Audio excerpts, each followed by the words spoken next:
So first chapter, circles. Circles, already we discussed about circles in lower classes. Generally we will use these circles mainly in the navigation map, or to trace something, to trace a place, or to trace a person. మనం mobile use చేస్తున్నటువంటి GPS connections ఇవన్నీ కూడా మనకు circles మీదనే base అయ్యే ఉంటుంది. అంటే జనరల్గా ఇప్పుడు మనకి ప్రెజెంట్గా మనకు ఆరోగ్య సేతు యాప్ గవర్నమెంట్ ఒక యాప్ ఇంట్రడ్యూస్ చేసింది. ఆ యాప్లో 500 మీటర్స్, 1 కిలోమీటర్ రేడియస్, 2 కిలోమీటర్ రేడియస్లో ఇన్ని కేసెస్ ఉన్నాయి, పాజిటివ్ కేసెస్ అని చూపిస్తూ ఉంది. అంటే ఆ 500 మీటర్స్, ఆ 1 కిలోమీటర్, ఆ 2 కిలోమీటర్స్ అని మాట్లాడుతున్నాం కదా. సో అది మనకి ఇక్కడ మనం ఉన్న ప్లేస్ నుంచి ఈ కరెక్ట్ మన చుట్టుపక్కల అంత రేడియస్ అనమాట. 1 కిలోమీటర్ రేడియస్లో, 2 కిలోమీటర్ రేడియస్లో, 500 మీటర్స్ రేడియస్లో అన్ని కేసెస్ ఉన్నాయని చెప్తున్నాము. అంటే మనకి సర్కిల్స్ అంటే డెఫినేషన్ ఏంటి? సర్కిల్స్ పైన ఉన్నటువంటి ఒకటి సెంటర్ ఉంటుంది, ఇక్కడ ఏ ఈజ్ ద సెంటర్. సర్కిల్స్ పైన పాయింట్స్ ఉన్నాయనుకోండి, ఇలా ఎన్నో నెంబర్ ఆఫ్ పాయింట్స్ ఉంటాయి. అంటే ఇప్పుడు మనకి నేను ఇక్కడ ఉన్నాను, నా పొజిషన్ ఏ పొజిషన్లో నేను ఉన్నాను అంటే నా చుట్టుపక్కల ఈ చుట్టుపక్కల ఎక్కడైనా కానీ ఏదైనా కానీ మనకి, అంటే వస్తువైనా సరే, లేదు అంటే ఏదైనా ఒక ప్లేస్ అయినా సరే, అంటే జస్ట్ ఒక రెఫరెన్స్ గురించే మాట్లాడుతున్నాం. ఒక రెఫరెన్స్ బేస్ చేసుకొని కనుక్కోవడం అన్నమాట. ఈ ఏ నుంచి సికి ఉన్నటువంటి దీన్ని ఫిక్స్డ్ డిస్టెన్స్ అంటాం. It can be called as, మనకి ఏమంటామంటే దాన్ని రేడియస్ అంటాం. మనం ఈ ఏసీని మనం ఇక్కడ రేడియస్ అని మాట్లాడతాం. అంటే ఇది ఫిక్స్డ్ డిస్టెన్స్. మనము మూవ్ చేసినా కూడా చూడండి, ఇది ఫిక్స్డ్గానే ఉంది, డిస్టెన్స్ ఎలాంటి చేంజ్ లేదు. ఏ నుంచి ఈ సర్కిల్ మీద నేను ఎంత డ్రా చేస్తున్నామో అంతే డిస్టెన్స్లో మాత్రమే ఉంది. సో దీన్ని మనం ఫిక్స్డ్ డిస్టెన్స్ అంటాము. ఎక్కడి నుంచి ఈ ఫిక్స్డ్ పాయింట్, నేను ఏది ఫిక్స్డ్ పాయింట్ తీసుకున్నా, ఏని ఫిక్స్డ్ పాయింట్గా తీసుకున్నానో ఏసి మనకి ఇది ఏమవుతుంది, ఫిక్స్డ్ డిస్టెన్స్ అవుతుంది. ఈ ఏ అనేది ఫిక్స్డ్ పాయింట్ అవుతుంది. ఈ ఏనే మనం ఏమంటామంటే సెంటర్ ఆఫ్ ద సర్కిల్ అంటాం. ఈ ఫిక్స్డ్ అని మాట్లాడుతున్నాం కదా సి, ఈ ఏ నుంచి సికి ఉన్నటువంటి ఫిక్స్డ్ డిస్టెన్స్ని మనం ఏమంటామంటే రేడియస్ అని చెప్తాము. అంటే జనరల్గా సర్కిల్స్ మనకు లైఫ్లో షేప్ రూపంలో కనిపిస్తుంది కానీ ఎక్కడ కనిపించదు. కానీ అది ప్లేన్ ఫిగర్ కాబట్టి 2D ఫిగర్ అంటాం సర్కిల్. కానీ అది మనము రియల్ లైఫ్లో అయితే అప్లై చేస్తున్నాము. ఇప్పుడు సర్కిల్స్ లేకపోతే మనకు శాటిలైట్స్ లేదా మన జీపీఎస్ కనెక్షన్స్ ద్వారా, బ్లూటూత్ కనెక్షన్ ద్వారా ఇంత రేడియస్లో ఉన్నటువంటిది మనం కనెక్షన్ తీసుకున్నాం కదా. ఒక మొబైల్ నుంచి ఒక మొబైల్కి బ్లూటూత్ ద్వారా ఏమైనా పంపించుకుంటూ ఉంటాము. లేదా ఇంత రేడియస్లో నాకు ఒక ప్లేస్, ఇంత నేను ఫర్ ఎగ్జాంపుల్ నాకు కావాల్సిన ప్లేస్ ఊరికే జస్ట్ ఇంత రేడియస్లో ఉంది అని మాట్లాడినామంటే అంత రేడియస్లో ఆ ప్లేస్ చుట్టుపక్కల ఎక్కడైనా ఉండొచ్చు.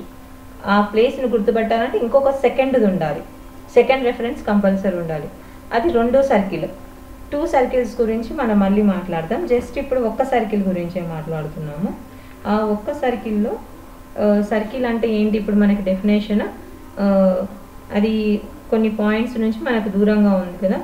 అంటే సర్కిల్ చుట్టూ ఉన్నటువంటి ఆ ఫిక్స్డ్ పాయింట్కి ఫిక్స్డ్ డిస్టెన్స్ దూరంలో ఉన్నటువంటి అన్ని పాయింట్స్ కలిపితే కనుక మనకు అన్ని పాయింట్స్ని కలిపితే మనకి ఏమవుతుంది, సర్కిల్ అవుతుంది. ఇక్కడ అన్ని పాయింట్స్ని కలిపితే మనకి ఇక్కడ సర్కిల్ లాగా ఫామ్ అయింది కదా, సేమ్ అదే. సో సర్కిల్ డెఫినేషన్ వచ్చేసి మనకి it is the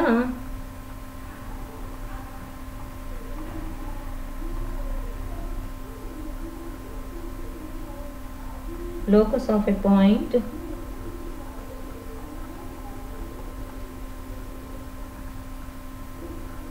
which means ఒక పాయింట్ యొక్క లోకస్ అనమాట. ఆ పాయింట్ ఎలా మూవ్ అవుతుంది, ఎంత దూరంలో ఉంది. అంటే నేను అన్నాను కదా, నేను ఈ సెంటర్లో ఉన్నాను, నాకు ఇంత దూరంలో 1 కిలోమీటర్ రేడియస్లో ఉన్నటువంటి అందరూ ఎంతమంది ఉన్నారు, జనాలు ఎంతమంది ఉన్నారు 1 కిలోమీటర్ రేడియస్లో, లేదా 1 కిలోమీటర్ రేడియస్లో ఏమేమి ప్లేసెస్ ఉన్నాయి అనే వాటి గురించి మాట్లాడుతుంటాము.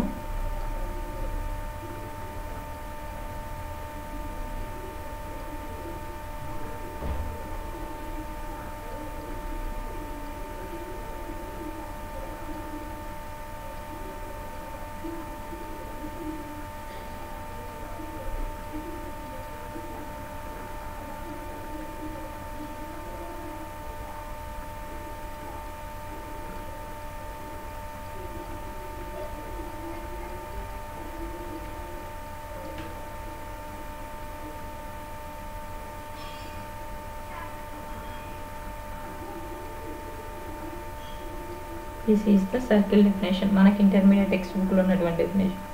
It is the locus of a point. Circle అనేది ఒక పాయింట్ యొక్క లోకస్ గురించి, అంటే పాయింట్ ఎలా మూవ్ అవుతుంది ఒక ప్లేన్లో, which moves in a plane in such a way. అంటే సచ్ ఎ వే అంటే ఖచ్చితంగా ఒక డిస్టెన్స్ అనేది మనం ఫిక్స్డ్ డిస్టెన్స్గా పెట్టుకుంటాం కదా, that it's distance from a fixed point is always constant.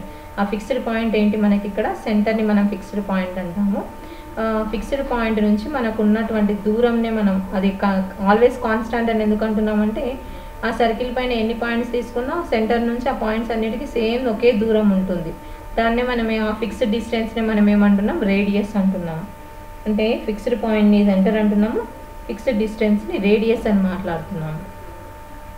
అంటే ఫర్ ఎగ్జాంపుల్ ఇప్పుడు మనం ఒక సర్కిల్ తీసుకుంటే,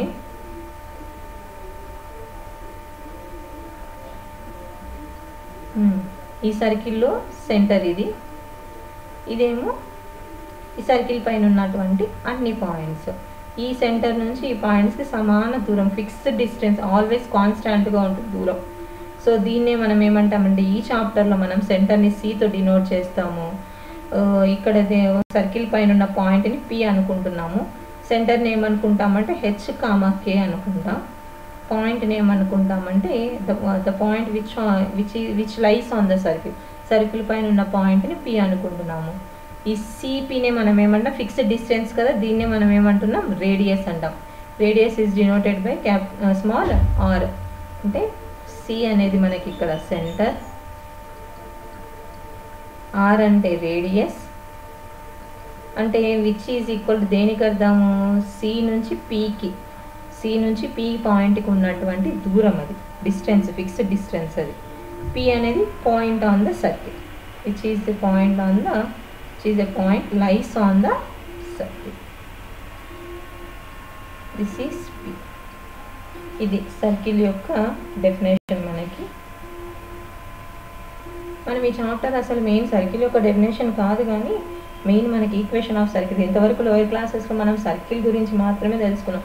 సర్కిల్ పైన ఏమేమి ఉంటాయి, రేడియస్ అంటాము, రెండు మామూలుగా ఒక బిగ్గెస్ట్ కోఆర్డినేట్ డయామీటర్ అంటామని, తర్వాత సర్కిల్ పైన ఉన్నటువంటి రెండు పాయింట్స్ని జాయిన్ చేస్తే దాన్ని కార్డ్ అంటామని, ఇలా లోయర్ క్లాసెస్లో అంతా సర్కిల్ యొక్క పార్ట్స్ గురించి మాత్రమే మనం డిస్కస్ చేసాము.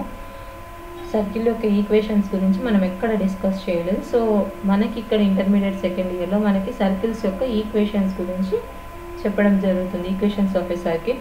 ఇంకా చాలా పోల్ అని, పొలార్ అని, పోల్ కోఆర్డినేట్స్ అని, పొలార్ కోఆర్డినేట్స్ అని, ఇవన్నీ మనం తెలుసుకోవడం. ఎందుకంటే స్పేస్లో, నావిగేషన్లో, స్పేస్ సైన్స్ అండ్ టెక్నాలజీలో అంతా కూడా మనం సర్కిల్సే ఉపయోగిస్తాం. అక్కడ సర్కిల్స్ ట్రిగ్నామెట్రీ లేకుండా మనకి ఏమీ లేదు. ఇప్పుడు మెయిన్ మనం అంతా సైన్స్ అండ్ టెక్నాలజీ, మనం స్పేస్ నుంచి మనకి సూర్యుడు ఇంత దూరంలో ఉన్నాడు, ఎలిప్స్ చుట్టూ తిరుగుతున్న దాన్ని బట్టి ఎలిప్స్ అంటాం కదా, మనం సూర్యుడు చుట్టూ తిరిగి మన రేఖ, ఆ ఎలిప్స్ని కూడా మనం ఒక కోనికల్ సెక్షన్ అనే మాట్లాడతాం. అంటే మనం స్పేస్లో మనం చూడబోయేటువంటి అన్ని రకాలు అన్నీ కూడా కోనిక్ సెక్షన్స్. దాంట్లో ఒక పార్ట్ సర్కిల్స్. ఇంకా మిగతా పార్ట్స్ మిగతా చాప్టర్స్, అంటే హైపర్బోలా, ఎలిప్స్, పారాబోలా, ఇవన్నీ మిగతా అన్నమాట. మిగతా కోనిక్ సెక్షన్స్ అంటే ఒక కోన్ని మనము రకరకాలుగా కట్ చేసే విధానాన్ని బట్టి ఈ షేప్స్ వస్తాయన్నమాట. కోన్ యొక్క బేస్ మనకు సర్కిల్ షేప్లో ఉంటుంది. సో సర్కిల్స్ ఒక పార్ట్.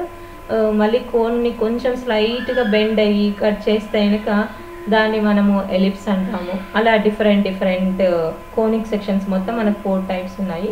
ఈ 4 టైప్ ఆఫ్ కోనిక్ సెక్షన్స్ మనము ఖచ్చితంగా స్పేస్లోనే వాడతాం. ఎక్కువగా కూడా మనం కంప్లీట్గా స్పేస్, అంటే మెయిన్గా ఈ జీపీఎస్ ట్రాకింగ్కి అయితే మనం వాడేదంతా కూడా ఈ సర్కిల్సే మెయిన్ టాపిక్. మనకు టైం గురించి మాట్లాడుతున్నామంటే we will discuss about hyperbola. మనం టైం గురించి చెప్పగలుగుతున్నాము. ఇప్పుడు మనకి భూమి నుంచి చంద్రుడి దగ్గర వెళ్ళడానికి ఇంత టైం పడుతుంది అంటాం కదా, ఆ టైం గురించి చెప్పేది హైపర్బోలా అని మాట్లాడతాము. పారాబోలా అంటే ఒక వస్తువు, ఆల్రెడీ పారాబోలా గురించి మనం 10th క్లాస్లో చూసాము. క్వాడ్రాటిక్ ఈక్వేషన్ గ్రాఫ్లో గీస్తే ఇంకా పారాబోలా షేప్లో ఉంటుంది అంటాము. సో ఆ పారాబోలిక్ షేప్ ఎందుకు వస్తుంది అంటే, ఒక వస్తువుని విసిరేస్తే కనుక మనకు ఒక పాయింట్ దగ్గర ఒక ప్లేస్లో పడాలి అంటే ఊరికే స్ట్రైట్గా విసిరేయం, ఎప్పటికీ కూడా ఒక లైన్ లాగా విసిరేయం. ఇలా ఒక కర్వ్ లాగానే పారాబోలా షేప్లోనే మనం యూ షేప్లో మనం విసిరేయడం జరుగుతుంది. మనం ఏదైనా వస్తువు విసిరేస్తాం ఖచ్చితంగా అది యూ షేప్లో బెండ్ అయ్యే పడుతుంది అనమాట. ఇది సర్కిల్స్ యొక్క ఇంట్రొడక్షన్. మనకి మిగతా equations of circles next video చూద్దాము.